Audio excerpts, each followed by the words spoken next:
Hi, my name is Murane. In 2004, I visited Israel for the first time on a study abroad program for my university.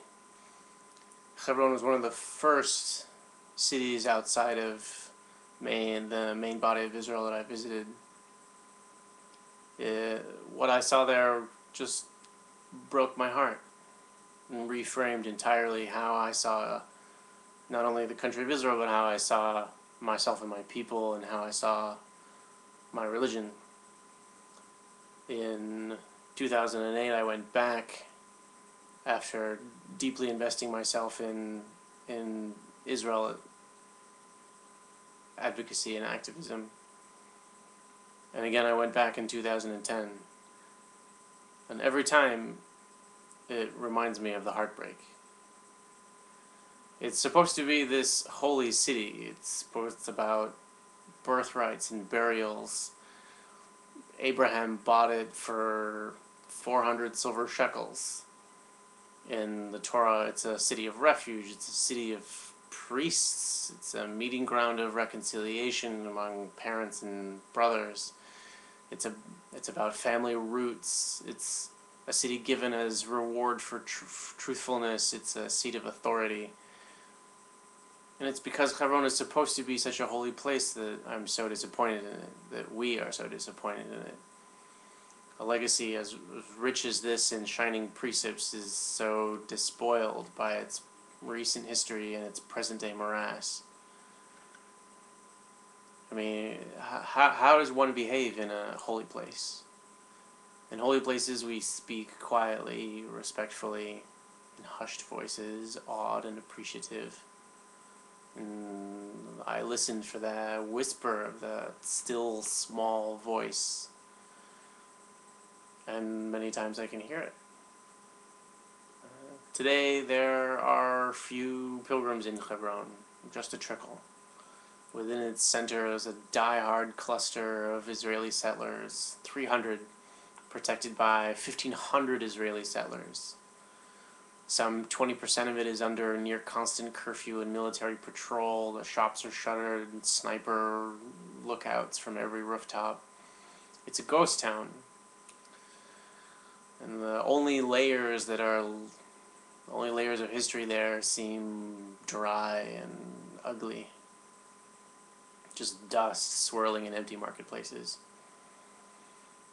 In contrast, in really holy places, witnesses are inspired to holiness themselves. It's like a welling up within. It's an electrifying expectation. It's a surge of hope, the feeling that God really stands barely concealed beyond the curtain of reality. It's like being a battery sizzling with divine renewal. But in Hebron, I felt like God had abandoned earth. He had thrown up his hands and found more fertile soil for cultivation. Walking in those empty streets, or meeting wary-eyed settler devotees or wary-eyed Palestinian residents, you don't feel a welling up within, you feel a weight. You feel hollowed out, lonely. I want Hebron to be a holy city again. It was once a holier city. Exactly because today it is so hard to feel the holiness, we must act as if it could inspire us. And we have to summon those feelings from our texts and from our experiences of sacred places elsewhere if we're to reconsecrate the city as holy. I want Hebron to be holy once again.